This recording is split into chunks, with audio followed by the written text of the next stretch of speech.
Alright, 4 set of questions this week.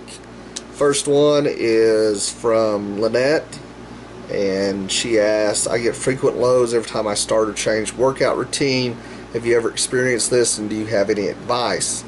At first, everything was kind of hit or miss until I started understanding how my body was reacting to my specific workouts. When I do more cardio type workouts, my blood sugar drops faster. When I do more of the heavy weightlifting workouts, my blood sugar will actually tend to rise some. So I tailor my food and my insulin to the activity. So if I know that I'm going to be doing a lot of weight training, I tend to eat a little bit larger meal beforehand. I tend to take not more insulin than normal, but I won't reduce my insulin. And then I'll have carbs and insulin on board during the workout. When I do more cardio type training, that I typically won't eat as much. I won't take as much insulin. Even I say I would reduce my normal insulin by 25% of the meal that I have before training, so that if I didn't do anything, my blood sugar would probably go up. But since I do the cardio based, it actually keeps it from going too low. And so, I'm eating hour and a half before training, train for roughly hour to 2 hours, and then I will check during if I don't feel like my numbers are okay. And then I'll correct from there. If they're going too high, well then of course I'm going to take a shot of insulin even during my workout. It's not, I would much rather stay within a normal range for the workout than to let it go high and try to do other things to get it to come down.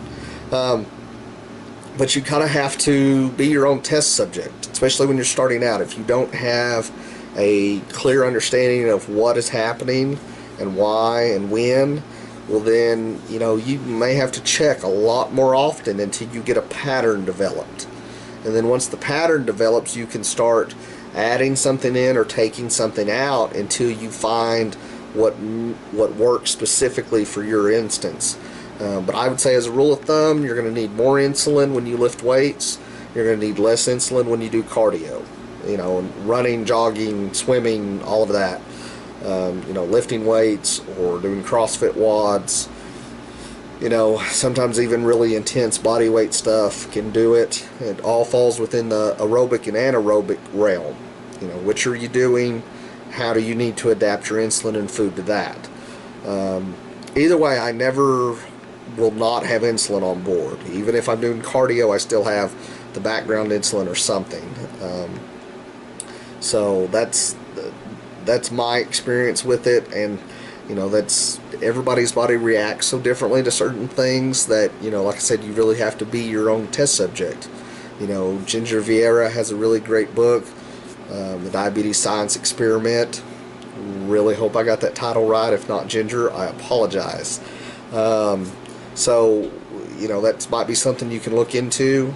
I think it's available on Amazon, and it really, even me with my experience, I didn't find her book until later on, after I was a competitive lifter for a few years, and so some of it really rang true with what I'd found out on my own, and then there were some things that I learned in her book that helped me achieve even greater control.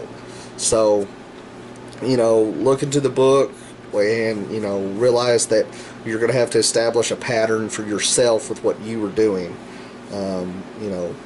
And try to learn from the pattern, and then once you have the pattern, you can see how it changes when you add or remove things. Add or remove insulin, add or remove food, activity duration, and things like that. So good luck.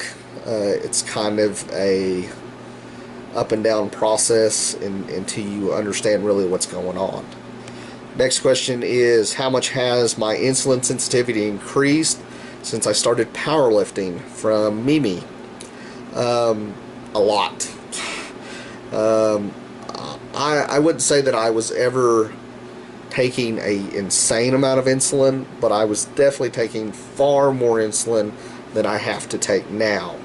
When I started powerlifting, I only weighed about 185 pounds, and so I still grew, I still gained a lot of muscle, and the more muscle mass I have, the more freedom I have with what I can eat. I have a place to store extra carbs in the muscle, you know. So the lean body mass helps to keep my insulin sensitivity lower. It gives the carbs some place to be stored. I generally just overall have a better quality of life. Now, part of that is because to recover from the powerlifting workouts and to be competitive, I do have to be on a stricter diet than, say, your normal average everyday person. There's certain ways that I have to eat, there's certain activities that I have to do that all combine into a better model of living for my diabetes. Now, you know, there's you get into, you know, I do certain things sometimes that may not coincide with better health on the sake of being a competitive athlete, but that's a risk that I understand beforehand and that I take into consideration before I ever do it. But I would say overall that powerlifting has made my life considerably easier with management, with understanding food and what it does in the body and how best to eat for being a strength athlete and B, a diabetic. Because I'm a strength athlete first and foremost. Diabetes will never stop me from pursuing what I love. So that's it. I mean, it's done great things for me. So I encourage everybody to do it. No, not really. It's fun. I enjoy it. But once again, like I've said in some other videos, if you're doing something, that's better than doing nothing.